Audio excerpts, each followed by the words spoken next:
Zimbabweans in South Africa, makazoita sei? Makazorelocate here? I'm still here. Inini, I'm about to go.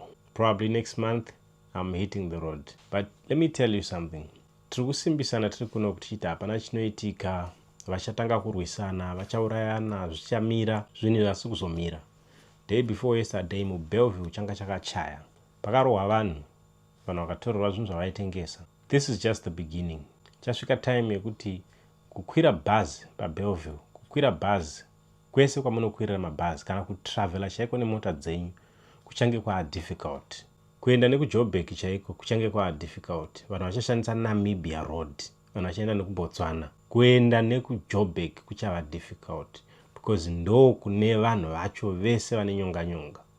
So trust me, unowe ndo mukana wekuti kana une tu property twaunato nonga utumire kumusha. Kana wanga usatowavaka, enda iwewe murume wonovaka uri paground. Enda unovaka ka structure. Kana wanga usina munda, enda unotaura nemasabhuku upiwe kamunda. Of course, gadzirira kamari kashoma kekuti upiwe munda nasabhuku. Because I know kuti makanzwa kuti hanzi land kwasabhuku haitengeswi, usatengeserwa land, but trust me, masabhuku kumusha uko hasi kuda kungokumbirwa, anotoda mari. Ma500 ma1000 unotochajwa nemasabhuku. Nometa kuti zviri kutaurwa nzi zvakashata sei kana kuti hautengeseri munda, hausvikiwo kuna sabhuku womuti ndiri kuda munda but handisi kuzobhadhara anything because zvakanzi minda haitengeswi. You will not get anything. So just prepare. Enda nekamari kekunge wakabata unopa sabhuku kuti sabhuku ndiri kudawo munda. Sabhuku anokuwanira nzvimbo, right? Wawanirwa nzvimbo wovaka ka structure kako quick, hazvimbotori time. Wovaka ka structure kako maybe next month, uchitumira kune munhu anenge achichengeta, uchitumira zvinhu zvako, wosara kunoku uri pa standby. Paunozonzwa unzi chakuda kudai so kana zvadai, but I don't even advise that. Indiri kutoti sumukai zvinhu zvichakanaka so. Trust me, zvinhu zvichava worse. Zvinogona kusava worse nekuda kwe March and March, but zvinogona kuva worse nekuda kwe hurumende yeSouth Africa. Because muworld mune agenda irimo. Agenda irimo ndeyekuunza one world government, yekuunza one world religion, yekudigitalize system. So it's easier for you kuti udigitalize uri kunyika kwako kwawakaishuirwa a government ID than kuti upiwe a digital ID uri kunyika isiri yako. Mukatarisa ku UK, mukatarisa ku America, mukatarisa South Africa, mukatarisa nyika zhinji dzine maforeigner, right now dziri kufighta kuti maforeigners adzokere kunyika kwavo. Zvine agenda iripo, pane zvinenge zvida kuzadzikiswa. Saka munogona kusimbisana muchiti zvichapera, yet nyaya iagenda yeworldwide. Ava muri kuona vari kuzomacha mumastreets vari kuita sei ava, vanenge vane vari kuvadriver kumashure. So as long as their agenda is not fulfilled, havasi kuzomira. They'll keep pumping in money kuti ava vaproteste mumastreets. But of course, vanenge vakabhadharwa ndevari kumberi, vari paforefront up. Imwe momo yese inenge chingoti tiri kumacha, we are kicking out foreigners mabahambe. So ndiri kuti inini, tora property yako. Kana une mota 2-3, tengesa, usare ne1. Things are getting better ku Zimbabwe. Kune mabasa kumusha uko. Musambonyeperwa mchindanzi kumusha kuna mabasa. It's just that kana wagara uri kumusha sometimes kuzvimaketa kuri difficult. But iwo wanga uri kuno wane confidence dzekuzvimaketa, wakuziva internet, Starlink yakachipa. Starlink kana uri kumamisha uko $35 wakutobhadhara Starlink yako monthly. Kumusha izvozvizvi, it's difficult for me kuti ndiwane zvidhina, kuti zvidhina ndozvivana kupi, ndobva kugoko. Goko kuti zvidhina zviri papi, kuti builder chaya ndeupi. So iwewe ukaenda izvozvizvi, ukava a middleman, wavanoti middleman. Kwema muchandiudzi kuti middleman zvinoreva kuti middleman. Anyway, ukainoita middleman uri kumusha uko, uchitsvaga pane zvidhina, uchitsvaga pari kutengeswa whatever chiri kutengeswa, wova a middleman, wotaura ne customer, wotaura nemuridzi ari kutengesa, anokupawo cut ukaunza customers. I'm telling you, unotoita mari nazvo izvozvo. Because right now ndiri kuno South Africa ndiri kutsvaga zvidhina. It's so difficult kuti ndiwane munhu ari kutengesa zvidhina kugokwe. Ndiri kutsvaga transport yekutakura building material. It's so difficult kuti ndiwane transport. Haisi nyaya yekuti transport hakuna, but vanhu kugoko havasi kuzvimaketa enough online because most of them don't have internet, so havasi kuzvimaketa enough and they don't care much about Facebook. It's only a few people vari mutown. Namba yevanhu vazhinji vanobva kugokwe vari online vatori outside of Zimbabwe or vatori kunana Harare, not vanhu vari kugokwe, not vanhu vari kutengesa maservices vari kugokwe. So ndiri kuti nini, unogona kutongonoita middleman wototanga patsva. So endai kumusha munobuilda a small structure, unotenga maforoma ako. Maforoma ukaenda ku builders warehouse unotenga foroma yemablocks iyaya iri kuita approximately 901. Ukatenga 2 foroma dzako waenda paground utanga kuzviforomera zvidhina zvako mbichana mbichana, chero karova 20 pazuva 20 pazuva 20 pazuva. Paunopedza 10 days unenge watoine 200 zvidhina. Andiri paunopedza 30 days unenge wakutotaura zvidhina zvakatowanda, right? So unozviita nepesi yako usina ari kukumhanyisa. So vakai misha, a rainy day is coming and things are not going to be better as you want to think. Zvinhu zvatooma worse. Tarisa kubva kumashure kwatakabva nekwatiri kuenda right now. Ndekupi kwauri kufarira kana ndekupi kwaunoshuwa? Uri kunakirwa here nelife yakurarama now than the past? Ukada unyatsozvitarisisa uchanyatsoona kuti we miss zvatanga tiri kumashure uku. Even though tatisina mari tatoshuwa kumashure kwatiri kubva uku. Kumberi kuchava worse. Kana une basa right now wakatemba nebasa, marobots ari kuuya, employment zviri kuvharwa. Imagine wakapedza time uchienda kuchikoro only to be replaced nerobot. Zvicharwadza because kana uri muconstruction company right now uchizvisimbisa uchiti hanzi ndiri muconstruction company ndiri kuvaka. I know kana uri bricklayer unogona kuti zvidhina here ticharamba chivaka, ticharamba tichikanya zvidhina, ticharamba chidai so. But let me tell you, katarisa kunana China vatove nemasystems ekuti they don't build houses with bricks anymore. Vanongobata ziconcrete slab rakatomezhwa mawindow nemadoors zvese ungoti dzi 4 zvotovharana. No more bricklaying. Zvavharana, I'm telling you. Ndo world yatasvika izvozvo. AI is taking over. Imagine kana wanga uri an IT genius. Uchibaya makombiyuta uchiita sei. Like right now, inini ndazvigadzirira plan ndega ndazvigadzirira plan. I drew the plan. Where is the plan here? Oh, it's pasa. I drew the plan ndakaisa pa AI ndikati make it nice, make it professional. Plan yangu yatopera. I don't need to pay anyone for a plan now. Makuedita maphotos kuita sei zvese zvataibhadhara kare. AI is taking over. So mabasa tiri kutemba nawaya. We all have these jobs until 2030. 2030 will be too late for you to leave South Africa. Time is now. Trust me. Time is now. Go and build your own home.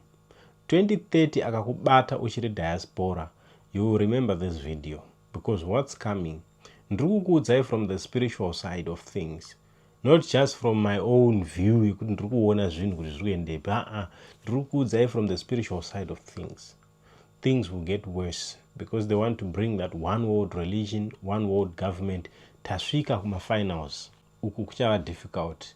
Kana usina munda, usina paunorima, usina mvura yako uchitemba nehurumende, kana usina magetsi uchitemba nehurumende, kana usina chikafu uchitemba nehurumende, kana usina anything uchitemba nehurumende, as long as you uchitemba nehurumende or uchitemba na someone, trust me, uchachema. Hanzi pakati pedu pane vachaluza nevari kuimba masongs. Even uri kumusha ikoko kuZimbabwe, kana wakatemba munhu ari kuUK, kana wakatemba hama yako iri kuAmerica, kana wakatemba hama yako iri kuAustralia, things will be tough for them. Zvokuti imagine vakati iwo nhasi kwaunzwa cashless policy, there is no longer going to be cash. Money inenge yadigitalized. So iwewe, which means for you to receive money from munhu hama yako iri kuUK, unofanira kunge wane the digital system as well. But kuti iwe uve the digital system kunge wa receive the mark of the beast. So how are you going to pay your rent kana uchiroja? How are you going to pay your electricity bill kana uchiroja? How are you going to pay your water? How are you going to pay tax yekuenda kubasa? How are you going to be paid kana usina that digital system? the world is going to be digitalized. There's going to be one currency. Pane pasina keshi yamunobata mumaoko, mari dzamunopeta muchiisa mawallet idzi. Wallet will be a useless thing kusvika panana 2030 up, trust me. Because wallet chicha waiisa wallet, waiisa card rekubank, waiisa license, waiisa whatever zvinenge zviri mumalicense necash. But kana kusina cash, what will you do? And kana uchidependa nekuprovidera maservices negovernment, what will you do? I've always said this in my videos. Government system yatinayo right now haina kubuildwa kubatsira vanhu, haina kubuildwa in a way yekuti zvinakire vanhu. No wonder why people fight. Each and every country is fighting with their government. Many of us vazhinji vedu munofungidzira kuti problem is ZANU-PF, problem chakati. It's not that. That's not the problem. Ukatasa even America chaiyo vari kuchema na president wavo Trump. Isusu tiri kuno kuAfrica tiri kubiga Trump, ivo vari kuchema na Trump. Hakuna right now country inonzi iri satisfied na president aripo. Why people don't recognize kuti haisi nyaya ya president, haisi nyaya ya vanhu vari kutonga, but system iri kutonga. And system iyoyo does not come from human beings. System iyoyo comes from the devil himself. Why ndichiti system inobva kuna Satan himself? Because no human is above the system. Even president ari munyika menyu izvozvizvi akatonzi abhaisa right now nyika dzimwe dzine kodzero yekumusunga, but ari kusungwa nani? Ari kusungwa nemutemo, ari kusungwa nesystem. Handiti muri kuona? So this whole system, kana muchida kuiona kuti haina kudesigniwa nemunhu, tarisai masystems atinawo izvozvizvi, magovernment systems and education system. Education system inotrya by all means to teach against the word of God. Kutoti vanhu vakabva kumakudo, kana zvazodai matectonic plates ndo zvinenge zvadai, kana zvazodai condensation, evaporation ndokuti mvura inaye. They are trying their best education system to reject the Bible. Iwewe now, you need to install the Bible inside of you, because iro riri ramunaro bhuku iri richacanceliwa, rodigitalizwa. And kana radigitalizwa manje rine rakuupdatewa. Pavanenge vaona kuti toda kumbotwika apa timboconfuse vanhu mbishana, vanongo update the word kana kungochinja word. Zvekuti magenerations ari kuteverayo vachava neBible riri so corrupt. And I know kuti vazhinji venyu muchabvunza kuti saka Mwari vanenge vaendepi Bible parine racorrupt? Mwari vanenge varipo. Mwari vanoti iwe unofanira kunge une the Holy Spirit. But the fact yekuti hauna the Holy Spirit zvichaoma. Kana wakatemba Bible bhuku riya rinoprintwa nevarungu zvichakuomera, because there is going to be so much deception. But anaona mweya mutsvene iye chaiye hauchazombofe warasiswa. Ndikuti let's go back home. There is a system that is coming and you are not ready for that system. System iyi ichatombosheka the world, zvokuti munyika muchaita macivil wars. And even ukatasa kana una naZimbabwe, you think kuti civil war inobva kupi. You're already seeing vana Mtwakazi, Mandebele Mashonas and all those things. Zvichauya zvichaaffecta vanhu. But mostly zvinoaffecta vanhu vari mumacities, because mumacities muya kukanzi kwaitika anything chinoda kunetsa muZimbabwe, chinonetsa muHarare kana muBulawayo. You really hear zvinonzi zvinonetsa kunana Goko kupi nekupi. It's just those big cities. Ndo system yacho. System iyo yakatodesignwa kuti big cities imomomo nomakadesignwa kuti vanhu vacontroliwe negovernment. Government zvingoreva zvokuti govern mind. So the people are governed, their minds are governed by the government. Hande kumusha. I'm going there very soon. Very, very soon. I don't think ndichiri nemwedzi muviri papa. I'm heading home. Let me show you kuti ndakatengei so far pajourney yangu yatinoda kuita inoi. Let me show you.